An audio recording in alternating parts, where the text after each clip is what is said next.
One of his teammates came in to the training ground in the morning and said, "How you doing, Nick? How are you, mate? You all right?"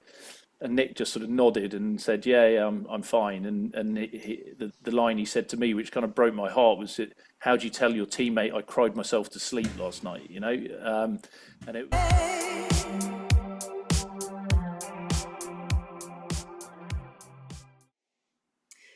Our guest today, Sam Peters, is a former sports journalist and an award-winning author, and that, trust me, is just a snapshot of the brilliance that he has been able to put in the world, and we're honored to have Sam join us today. Hi there. Thanks for being on the show. Hi, Stacey. It's great to be on. Thanks so much. What a kind introduction. Well, just like you, I only report the facts. So there we go. Oh, that's good of you to say. Thank you. Yeah, my pleasure. Well, one of the things I want to talk about straight away is something that's so deeply close to your heart, and that is promoting brain and health awareness, athlete welfare, safer participation in sports for players, the well-being around our athletes. You authored a book called Concussed, Sports Uncomfortable Truth. Tell us more about that and your heart around that subject. Sure. Well, thanks for giving me the chance to talk about it, Stacey. It's as you say, it's something that is very close to my heart. I was a sports journalist working in national newspapers in the UK for best part of 2 decades, and my passion, my love was always really rugby. I played a lot of rugby growing up. I got injured playing rugby, had 3 shoulder operations, reconstructions, and became a sports journalist once I realised my body wasn't going to let me play the game. But I'm a rugby fan and a rugby lover, really, to my core.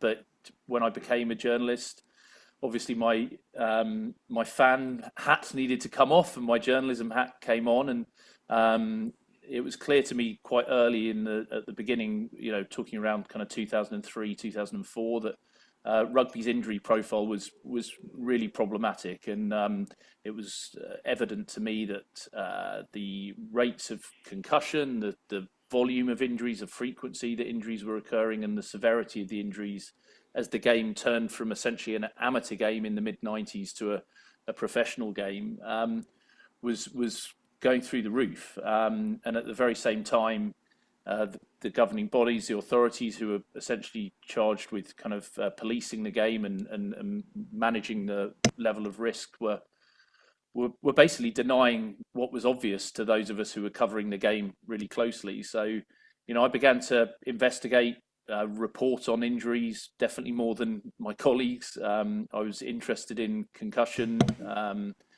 but until, I guess, 2013, I didn't really write a huge amount about concussion, and but that all changed in 2013 when I was Mail on Sunday's rugby correspondent, and we launched a concussion in rugby campaign, and really Concussed, the book, is the kind of story of that campaign and how it came about and the effects it's had, I guess. Mm-hmm.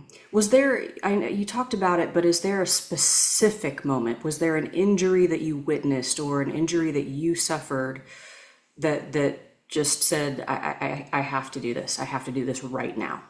Yeah, I mean, there were a couple, probably.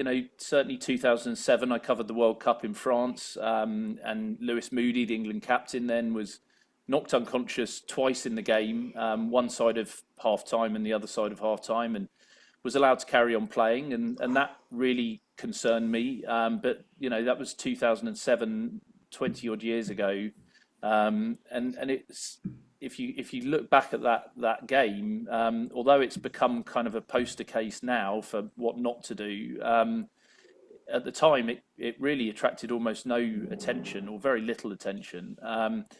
And because it had become so normal, it was just normal for that to happen. At that And almost point. expected. Yeah, Like if you're not playing that hard and knocking yourself out, then what am I watching, right? There you go. It was a badge of honor.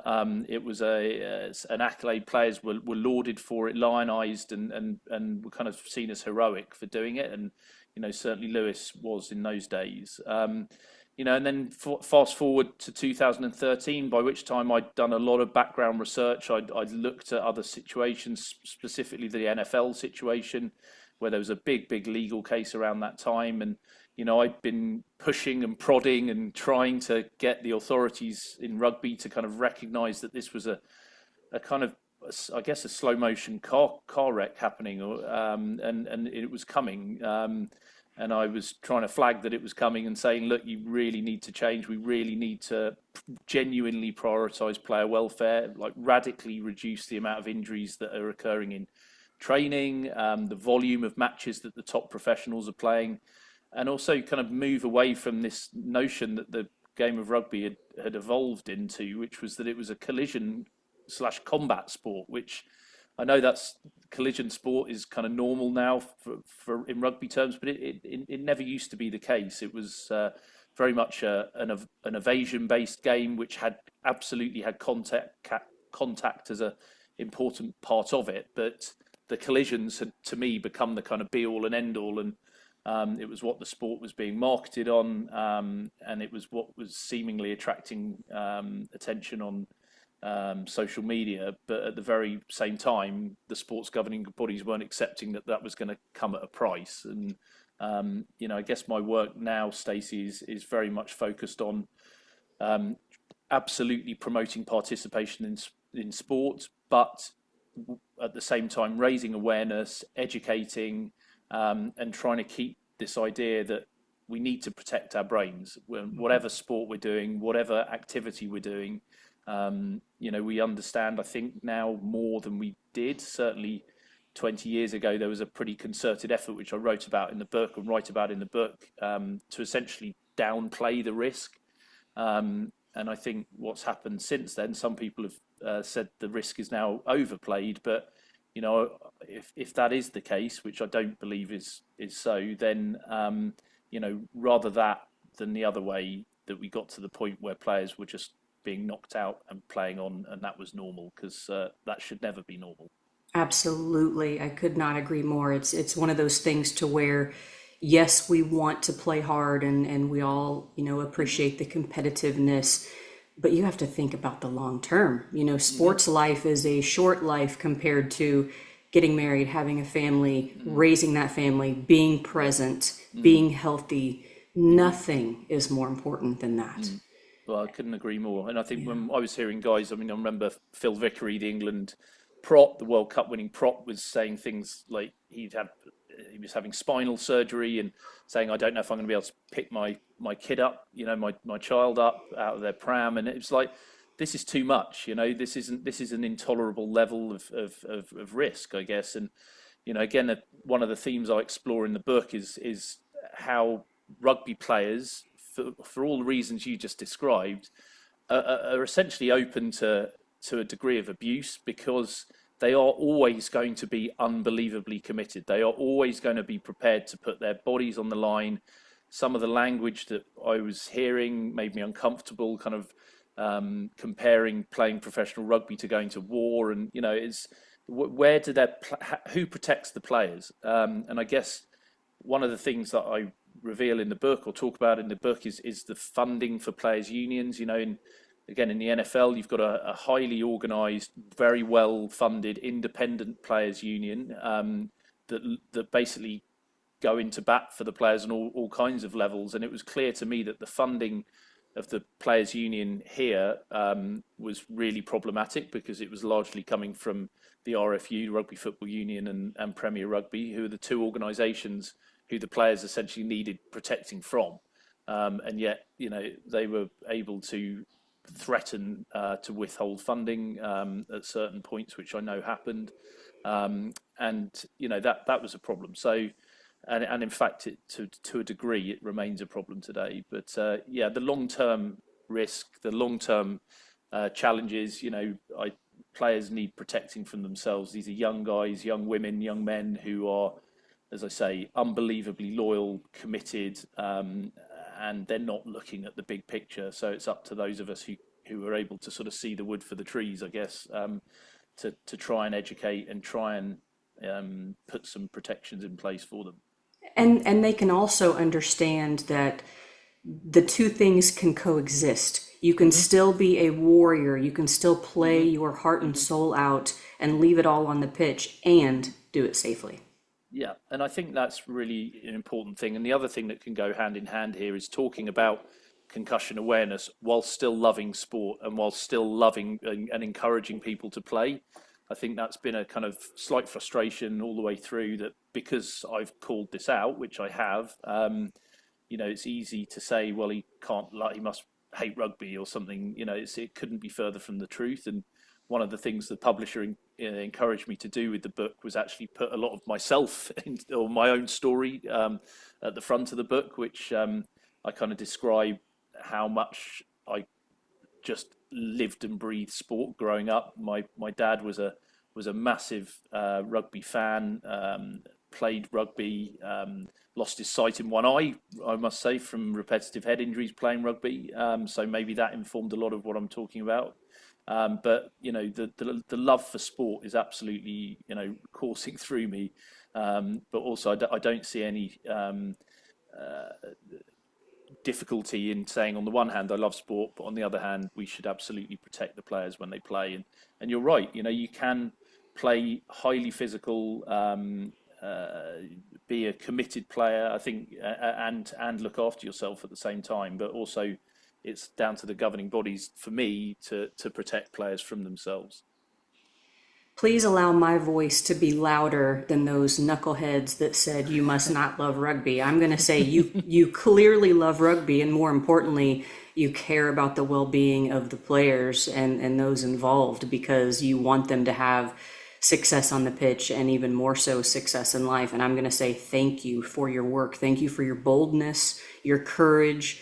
In the moment, you probably never felt that you were going against any type of grain. You were just sharing the truth, and you were sharing it from a place of genuine concern and genuine respect of the game and its players. And sometimes people are just looking for reasons to be mad about something, right? So yeah, well, I get, that's really kind of you. Thank you, Stacey. I appreciate that a huge amount. And certainly since the book's come out, I think the love that's been shown towards me by lots of people has been amazing. I mean, I think it is really important for people to understand how much I care about the game. And it's a tough sport, we all know that. That's what attracts us to the game of rugby. It is a highly physical game. My argument and contention is that it has become so physical that it really needs some checks and balances. And there was a point in time, I think, which lots of people now acknowledge, where player welfare was just an afterthought. It was not taken seriously. It was sort of put out in marketing kind of comms and what have you, that player welfare was the number one priority. But it was evident to me that the reality wasn't the case. And I would argue probably still isn't high enough up the agenda. So that's why I keep doing what I'm doing, which is to make sure that it stays as high up the agenda as we can get it. Because I think without players, it goes without saying, there is no game. And I think what we are seeing now is a response to the physicality. Certainly participation levels in the UK, certainly in England where I live, are challenging. Schools are finding it harder to convince parents to play the game, and that's a huge shame. And I think there will be an evolution of the game naturally, and rightly so, perhaps back to a slightly less confrontational game than the one we see today. And I'm profoundly relaxed about that. I think, as in, I have no issue with the game changing, because it has always changed and evolved. I mean, if you watch a game of rugby from 35, 40 years ago, it really does not look like the game of rugby we're watching today. And the game has always evolved. The laws are always being tweaked. And I would suggest perhaps in the last 30 years, we've got a little bit too concerned with creating a spectator sport and forgotten that we actually need to have a participation sport, which is attractive to people to play on the weekends who aren't professional. That's the core of the game, is people who play, club rugby on a Saturday in England. And I think it is the injuries are a real challenge at that level, and certainly at schools level as well. That's obviously feeding the adult game. There's always been a drop off around kind of 18, 19, 20. That's certainly when I started getting getting badly hurt playing. But we need to continue to encourage people to play, and I think the injury risk profile is problematic. And there's some really smart people, really engaged people who love the game, who are trying to work out how it can evolve. What's the next step of evolution, kind of away from this collision-based game that we see today. You had so many beautiful points in your thoughts there. Thank you for sharing all of that. If we can go a little bit deeper into all of them in terms of, you said that, yes, rugby has evolved as a sport, still has a ways to go in terms of player welfare. What can be done to make that an even stronger point of emphasis? How do we get young kids to participate and to keep them safe? And how much better, or what would you like to see immediately to make the welfare of our players an even better statistic, if you will? Yeah, sure. I think there's loads of stuff. I think that's the encouraging thing. I think that there are some easy wins. Essentially, I think loads of it comes down to education of coaches who have historically been kind of pretty blind to the notion of concussion. I think certainly at schools level that's changed radically. I would say in the last 10 to 15 years, I think.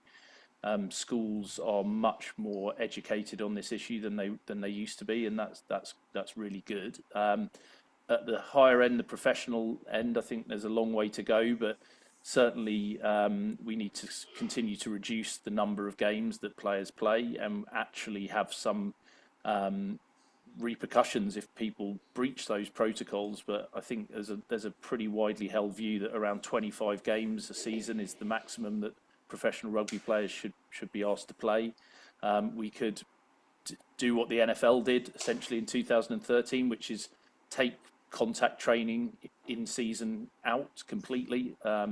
Very little evidence that I've seen suggests that beating players up on a Monday after they've played a game on a Saturday is a sensible, smart or productive thing to do. In fact, I'd say it's completely the opposite of those things. But it's a sort of legacy, a hangover of the amateur days where, a good old-fashioned beasting, as we call it here, used to be dished out to players in a kind of military-type discipline mindset, which is really short-term and doesn't do anything for the longevity of the players or indeed their chances of winning. So I think that side, constant education, awareness.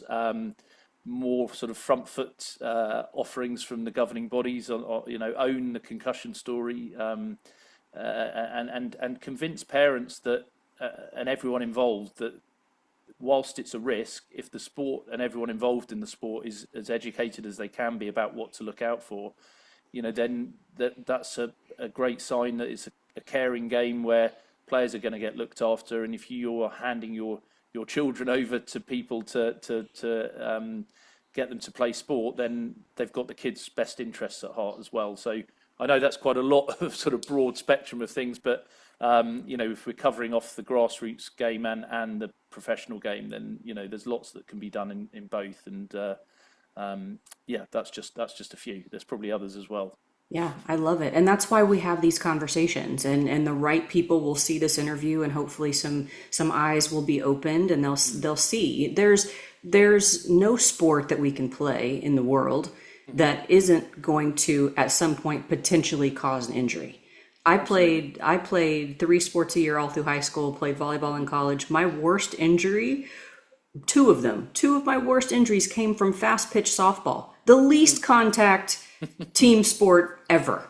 And my 2 worst injuries came from there. So there's no sport that we can play. I mean, even tennis, you can hurt yourself as an individual. Golf, Absolutely. You can hurt yourself. Yeah. I hurt my back putting a t-shirt away. I mean, come on. And one of the worst injuries I've seen was on a cricket field over here as well. So, that is all true. I think it's impossible to escape the idea and the reality that the very thing that attracts people to rugby is its physicality, and that there is a risk of injury, like a higher risk of injury than other sports, than most other sports, not all other sports, but most.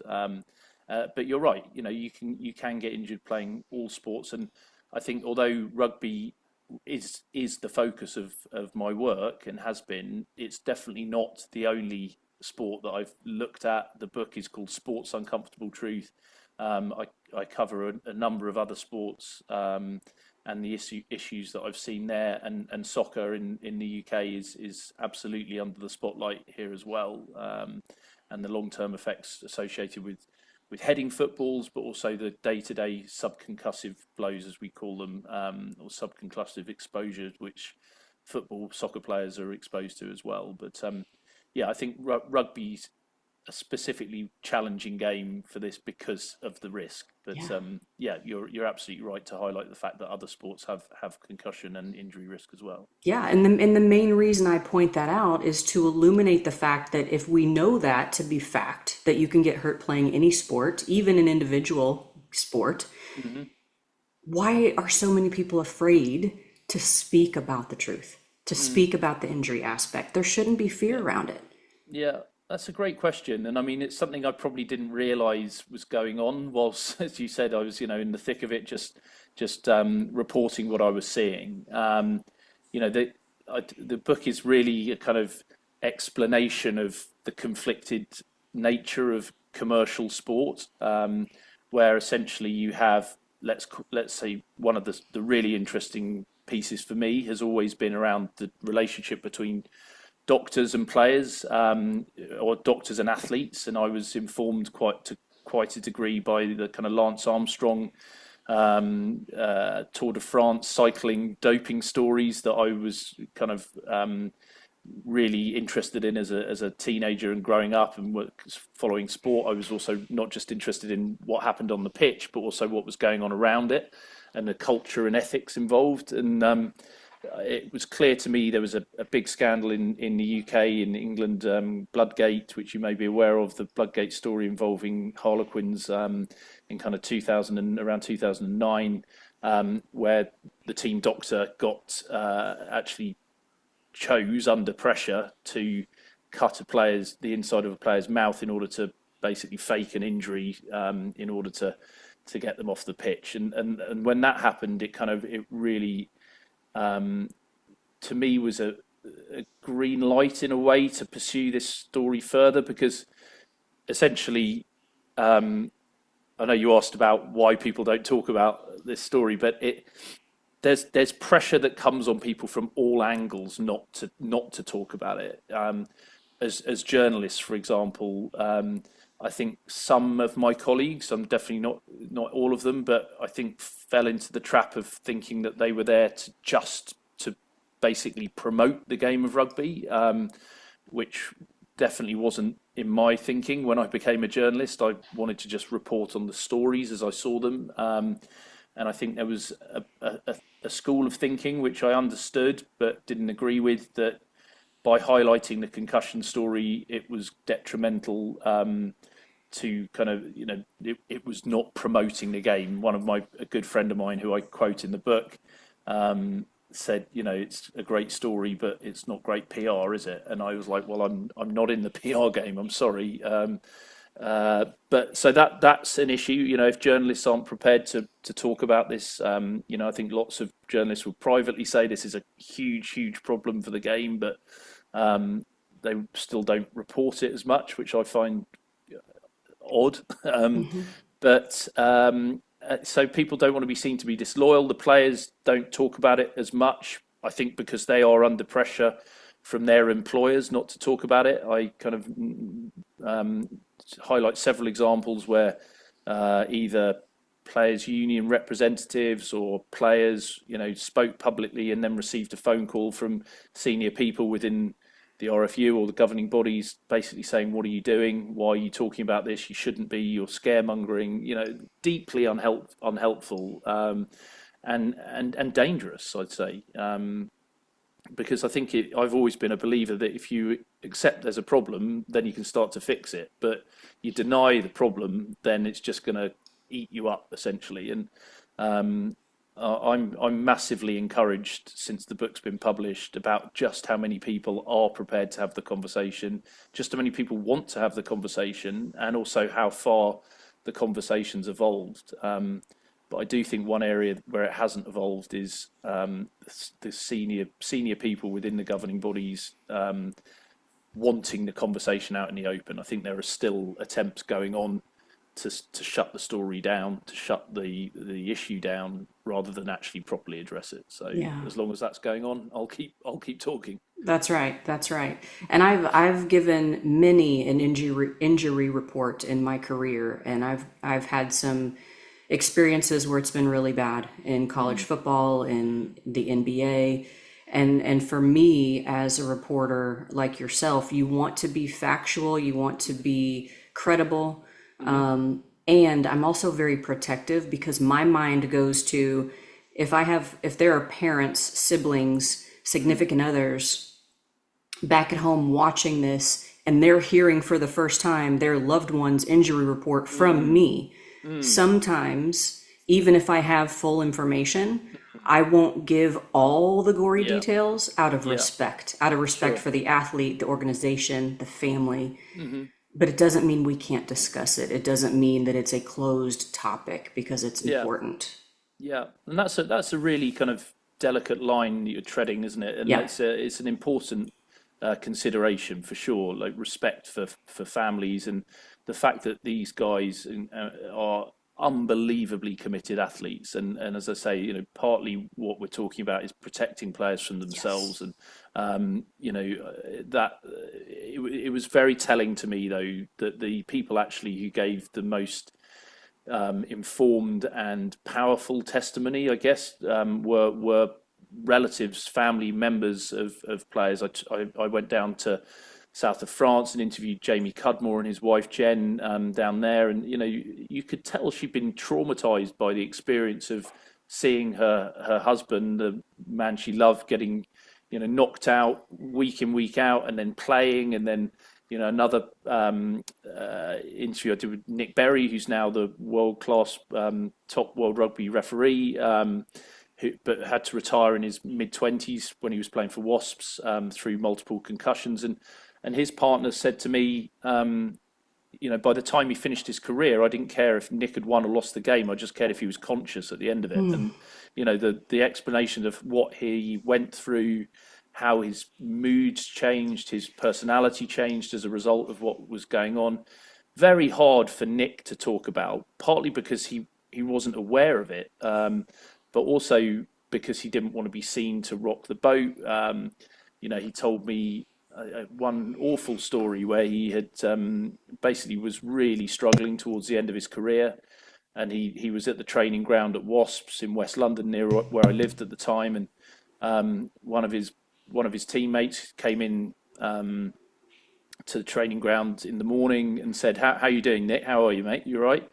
And Nick just sort of nodded and said, "Yeah, I'm fine." And the line he said to me, which kind of broke my heart, was, "How do you tell your teammate I cried myself to sleep last night?" And it was just that those are the conversations that are naturally, I think, for all sorts of reasons, problematic. People find difficult to have them with work colleagues. It's a highly competitive environment.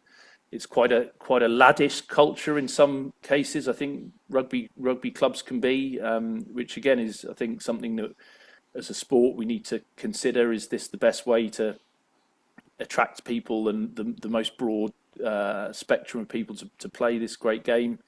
But yeah, it was really tough, and I think how the families are considered in all this, and their relationship with the players, and they pick up the pieces essentially, and really important that they're respected, and as you say, the kind of the reporting of injuries is done in a respectful way as well. Man, I just think society as a whole, yes, we all love sport, and you and I are still fans of the game, even when we're working. We have to put on different hats, but we're still fans. But just how quickly people forget that they don't wear kits and boots all day, every day. They are humans first. And that is the most important thing that needs to be remembered. And I hope that you also remember, Sam, that the work that you have done and continue to do in bringing awareness to this, it is a problem. It is something that needs to be highlighted, illuminated, spoken about openly, consistently. Congratulations to you, because you have opened up a very challenging conversation, and you have been relentless in your pursuit to get it done in a high level way. And I'm so grateful that you have the courage again to do that. And thank you for all the athletes out there that may never know the work that you're doing. You're giving them a better life.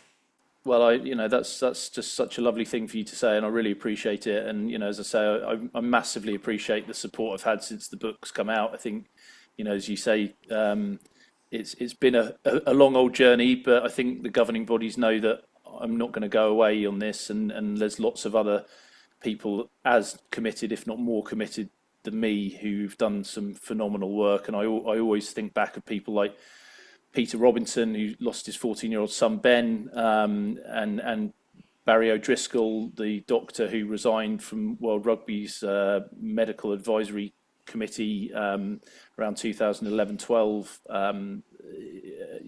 They are some of the people, just a couple of the people, and currently you've got people like Alex Popham and Mel Popham over here leading the Head for Change charge as well. So there's so many people who've done amazing work, and I guess all I've done is kind of pull some of that together. But I'm really grateful for you having me on this show today, and I remain, as you say, a committed rugby lover, always will be. I can never walk away from that, but I probably can't walk away from this story again either.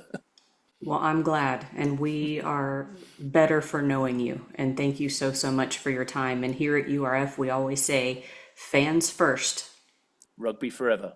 rugby forever, which clearly is the through line to your entire life story.